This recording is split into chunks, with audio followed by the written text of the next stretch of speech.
Assalamualaikum warahmatullahi wabarakatuh. Om Swastiastu. Perkenalkan, nama saya Ronia Apriani dengan NIM 181308109. Pada video kali ini, saya akan membahas tentang tes awal praktikum biokimia, yaitu analisis glikolisis darah dan fermentasi sel ragi. Oke, kita langsung saja ke soal nomor 1.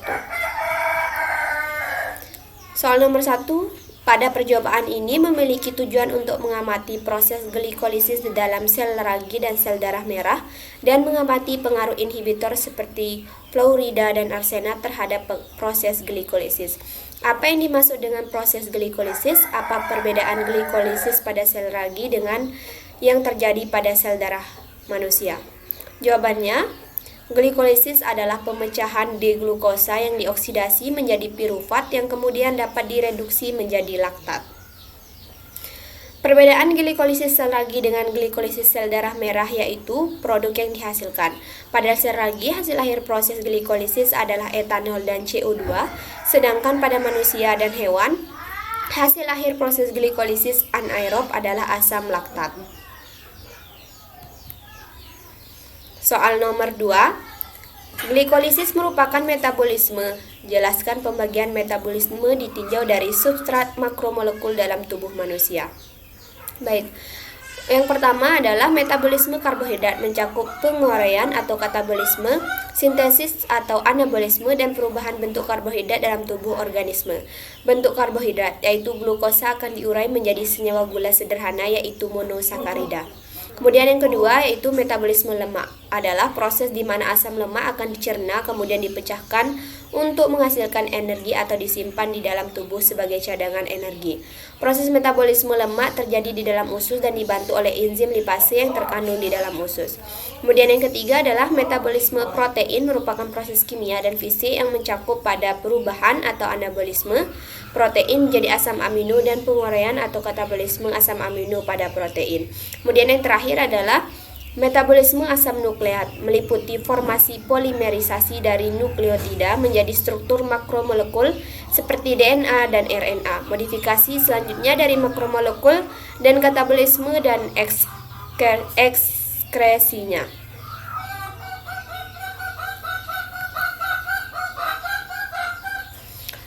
Untuk soal nomor 3, pada eksperimen metabolisme ini dilakukan pengamatan terhadap proses glikolisis yang terjadi di dalam sel ragi dan yang terjadi di dalam sel darah merah. Pada manusia dan hewan, hasil akhir proses glikolisis anaerob adalah asam laktat. Sedangkan pada sel ragi, hasil akhirnya adalah etanol dan CO2. Jelaskan glikolisis glukosa sampai terbentuknya asam laktat. Pada proses glikolisis glukosa difosforilasi oleh ATP membentuk glukosa 6-fosfat dan ADP yang dikatalisa oleh enzim heksokinase. Kemudian glukosa 6-fosfat diubah menjadi fruktosa 6-fosfat oleh fosfoglukoisomerase. Isomerisasi ini melibatkan pengubahan aldose menjadi ketosa. Fruktosa 6-fosfat difosforilasi oleh ATP membentuk fruktosa 1,6 bifosfat dan ADP yang dikatalisis oleh enzim fosfofruktokinase. Selanjutnya, aldolase memecah fruktosa 1,6 bifosfat menjadi 2 molekul dengan 3 atom karbon. Gliseraldehid 3 fosfat dan dihidroksiaseton fosfat. Gliseraldehid 3 fosfat dapat diubah menjadi gliseraldehid 3 fosfat oleh triosafofatisomerase.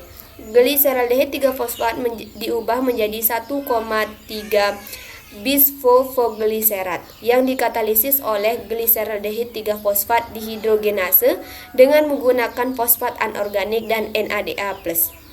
Produk lain adalah NADH. Ikatan fosfat berenergi tinggi pada 1,3 bisfosfogliserat digunakan untuk mensintesis ATP dan menghasilkan 3 fosfogliserat. Selanjutnya, 3 fosfogliserat diubah menjadi 2 fosfogliserat oleh fosfogliserat mutase melalui perpindahan gugus fosfat dari C3 ke C2 pada molekul yang sama. Enolase mengkatalisis dehidrasi 2 fosfogliserat membentuk fosfoenolpirufar atau PEP. Reaksi ini mengubah ikatan ester fosfat berenergi rendah pada 2-fosfogliserat menjadi ikatan fosfat berenergi tinggi pada PEP. Pada reaksi yang terakhir, pirufat kinase mengkatalisis pemindahan gugus fosforil secara irreversibel dari PEP ke ADP untuk membentuk ATP dan pirufat. Pada saat otot lurik melakukan kontraksi seperti saat berolahraga, laju lintasan glikolisis yang memproduksi asam pirufat akan bereaksi lebih cepat daripada laju siklus asam sitrat yang mengoksidasi asam tersebut. Dalam kondisi ini terjadi peningkatan kadar NADH karena perbedaan kecepatan dua lintasan. Oleh karena itu, kelangsungan lintasan glikolisis bergantung pada tersedianya molekul NADH+ untuk mengoksidasi gliseraldehida 3-fosfat.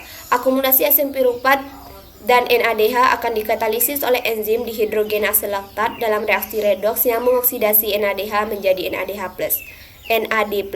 dan mereduksi asam pirufat menjadi asam laktat.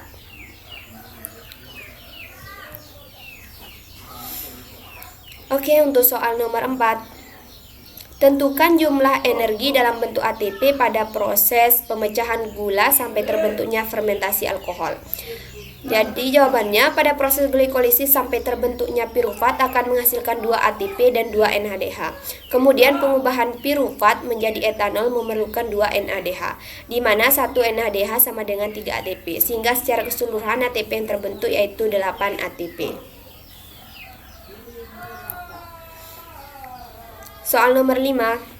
Pada glikolisis sel ragi dilakukan penetapan kadar glukosa melalui cara Volin-Wu dan Otolidin, serta dilakukan penetapan kadar etanol. Jelaskan perbedaan metode tersebut. Jawabannya, penetapan kadar glukosa melalui cara Volin-Wu dapat dilakukan dengan penambahan larutan tembaga alkalis yang akan mereduksi ion kupri menjadi senyawa kupro yang tidak dapat larut. Kemudian ion kupro akan mereduksi ion fosfomolibdat menghasilkan larutan biru tua. Dilakukan pengukuran absorbansi menggunakan spektrofotometer UV vis.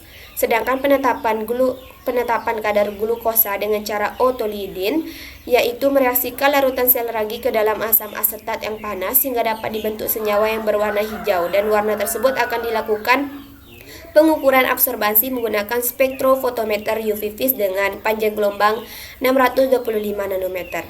Penetapan kadar etanol pada glikolisis sel ragi dapat dilakukan dengan penambahan larutan dikromat dalam suasana asam yang bertujuan untuk mengoksidasi etanol menjadi asetat.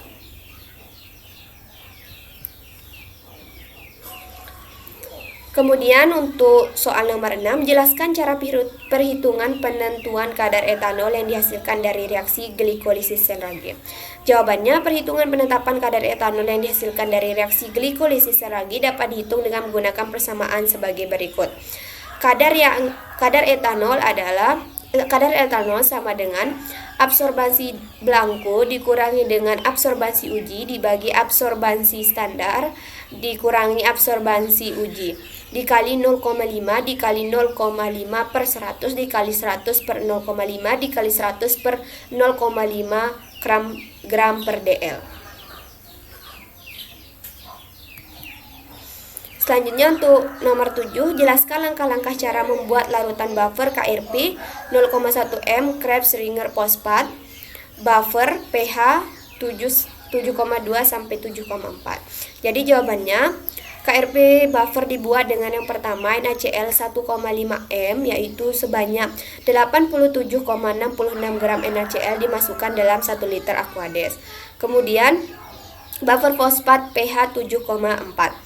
Yang pertama kita buat dulu 0,1 m NaH2PO4 2H2O, yang dimana berat molekulnya di sini adalah 156 dengan 15,6 gram dimasukkan dalam 1 liter. Kemudian 0,1 m Na2HPO4 2H2O dengan berat molekul 178 di mana 17,8 gram dimasukkan dalam 1 liter dan tambahkan 19 ml larutan A ke dalam 80 ml larutan B. Kemudian diukur pH-nya sampai pH 7,4. Kemudian untuk KCl 0,15 m. 5,6 gram KCl atau berat molekul 74,56 dimasukkan dalam 500 ml air Aquades.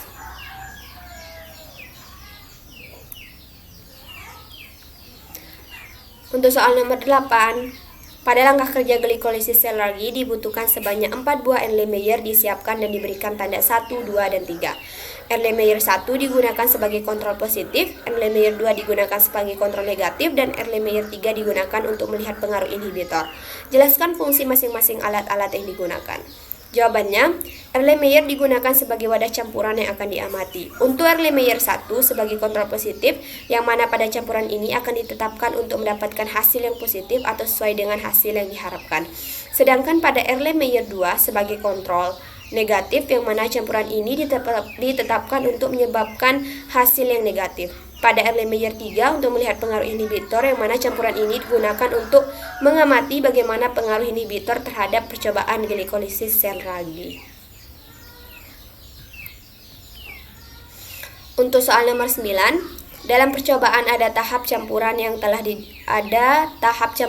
didiamkan selama 15 menit. Kemudian diukur kadar glukosa dan kadar etanol yang terkandung dalam campuran tersebut. Mengapa fungsi pendiaman selama 15 menit? Jawabannya, pendiaman selama 15 menit bertujuan agar proses glikolisis dalam sel ragi dapat berlangsung selama rentang waktu tersebut. Soal nomor 10, dalam langkah-langkah ada perlakuan sebagai berikut. Larutan dikromat diambil dan dimasukkan ke dalam labu 25 ml. Crucible dibilas dengan aquade dan hasil bilasan tersebut dimasukkan ke dalam tabung dan diencerkan hingga 25 ml. Jelaskan tujuan langkah ini. Jawabannya, langkah tersebut merupakan langkah pengenceran di mana dilakukan pembilasan crucible, yaitu untuk mengambil semua sisa-sisa dikromat yang menempel pada crucible. Kemudian air bilasan dimasukkan ke dalam labu 25 ml, di mana labu 25 ml digunakan untuk mengencerkan. Pengenceran dilakukan bertujuan untuk meningkatkan volume dari larutan dan menurunkan kepekatan larutan.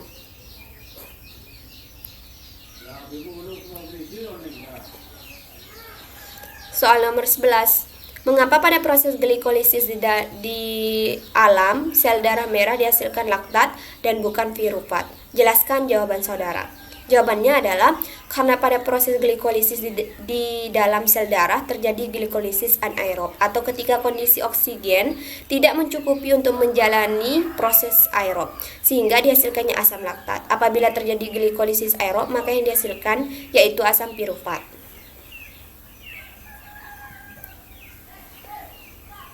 Soal nomor 12, sebutkan parameter-parameter yang diamati dalam percobaan ini untuk menunjukkan terjadinya metabolisme. Jawabannya, parameter-parameter yang diamati pada percobaan ini yaitu kadar glukosa dan kadar produk atau etanol yang dihasilkan dari proses glikolisis.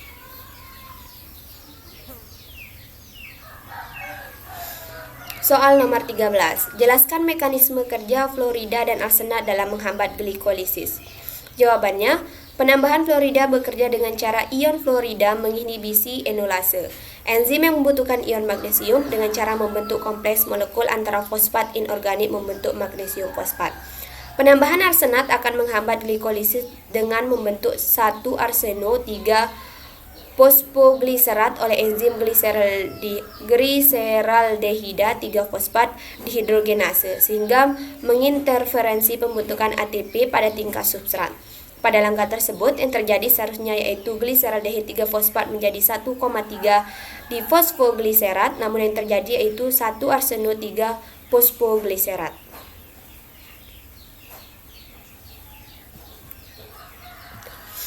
Soal nomor 14, sebutkan langkah-langkah percobaan glikolisis dalam sel ragi dan sel darah. Jawabannya, glikolisis sel ragi. Sebanyak 4 buah Erlenmeyer disiapkan dan diberikan tanda 1, 2, dan 3. Erlenmeyer 1 digunakan sebagai kontrol positif, Erlenmeyer 2 digunakan sebagai kontrol negatif, dan Erlenmeyer 3 digunakan untuk melihat pengaruh inhibitor. Pada Erlenmeyer 1 dimasukkan suspensi ragi roti sebanyak 14 ml dan larutan glukosa 2% sebanyak 2 ml. Erlenmeyer 2 dimasukkan 14 ml suspensi ragi roti yang telah dididihkan dan larutan glukosa 2% sebanyak 2 ml. Erlenmeyer 3 dimasukkan suspensi ragi roti sebanyak 13,5 ml, larutan fluorida 0,5 ml dan 2 ml larutan glukosa 2%. Erlenmeyer yang telah diisikan campuran dibolak-balikkan sebanyak 3 kali dan didiamkan selama 15 menit dalam suhu kamar. Campuran telah didiamkan selama 15 menit, kemudian diukur kadar glukosa dan kadar etanol yang terkandung dalam campuran tersebut.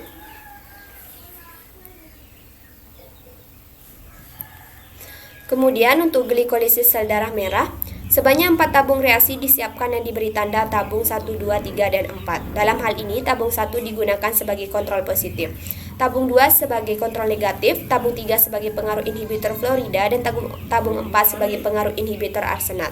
Pada tabung 1 dimasukkan sel darah merah 50% sebanyak 0,5 ml, dapar KRP pH 7,4 sebanyak 7 ml, tabung 2 dimasukkan sel darah merah 50% sebanyak 0,5 ml, dapar KRP pH 7,4 sebanyak 7 ml yang telah dididihkan selama 5 menit.